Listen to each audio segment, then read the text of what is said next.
નમસ્કાર મિત્રો અને વડીલો, તમારું બધાનું ગુજરાતી સ્ટોરી ચેનલમાં સ્વાગત કરું છું.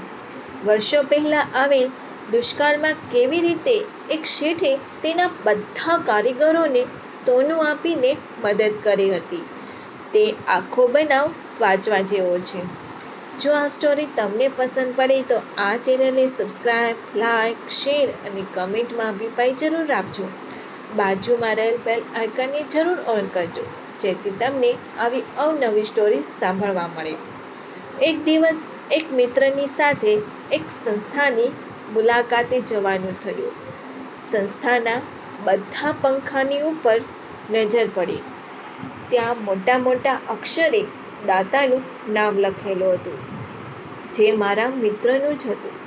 હું કંઈ બોલ્યો નહીં, એટલે તેને મને સામેથી કહ્યું કે આ ચારેય પંખા અમે દાનમાં આપેલા છે.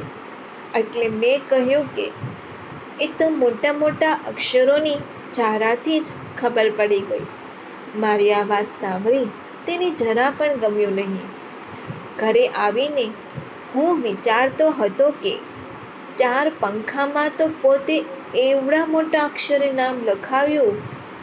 ત્યાં મને નાનપણમાં સાંભળેલી વાતો યાદ આવી કે જેમાં દાન દેવાવાળા કે કોઈને મદદ કરવાવાળાને પોતાના નામની ખબર ન પડે તેની ચિંતા રહેતી.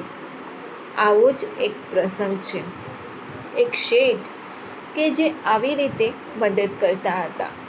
તેની દુકાનમાં 20 માણસો કામ કરતા હતા. એ સમયે દુષ્કાળ પડ્યો હતો અને જીવન જરૂરી ચીજ વસ્તુ બધી ખૂબ જ મોંઘી થઈ ગઈ હતી.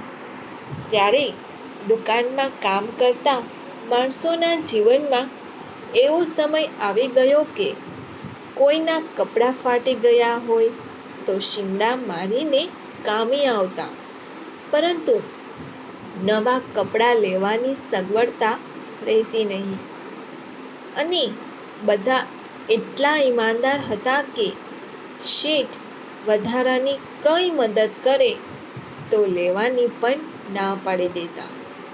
થોડા દિવસ પછી શેઠને એક વિચાર આવ્યો અને મહેતાજીને બોલાવ્યા અને કહ્યું કે અંદર કબાટમાં પડેલી સોનાની લગડી વર્ષોથી એમનેમ પડી છે, જેમાં ભેજ અને ધૂળ લાગી ગઈ હશે. જેને બધા મજૂરોને બોલાવીને સાફ કરાવી લો અને તડકે સૂકવી દો, જેથી તેનો ભેજ પણ નીકળી જાય. મહેતાજીએ તો મજૂરને બોલાવીને આ બધું કામ કરાવી દીધું. બધા માણસો ત્યાંથી ચાલ્યા ગયા. પછી શેઠ અને મહેતાજી બે જ હાજર હતા. ત્યારે વજન કર્યો તો જરા પણ ઓછું થયું નહીં. બીજા દિવસે શેઠે મહેતાજીને બોલાવીને તેને કંઈક સમજાવ્યું અને બધા માણસોને બોલાવીને કહ્યું કે આ લગડીઓ બરાબર સાફ થઈ નથી. આને બીજી વખત સાફ કરો અને તડકે સૂકવી નાખો, જેથી ભેજ પણ નીકળી જાય. આટલું કહીને શેઠ ત્યાંથી ચાલ્યા ગયા અને મહેતાજીએ બધા માણસોને કહ્યું કે શેઠ એમ ફરિયાદ કરે છે કે આનું વજન ઘટતું નથી, તેથી માણસોને કહો કે બરાબર સાફ કરે. હવે સોનાની લગડીને સાફ કરીએ તો વજન તો ઘટે નહીં, પણ તમે બધા એમ કરો કે બધા બે બે લગડી લઈ લો. એમ કહીને મહેતાજીએ બધા માણસોને બે બે લગડી આપી દીધી. સાંજે બાકીની લગડી લઈને મહેતાજી અને માણસો શેઠ પાસે આવ્યા. શેઠે બધી લગડીઓનો વજન કર્યો અને વજન ઘટ્યો ત્યારે શેઠ ખુશ થઈ ગયા અને કહ્યું કે હવે તમે લોકોએ બરાબર સાફ કરી. જુઓ વજન ઘટ્યું કે નહીં.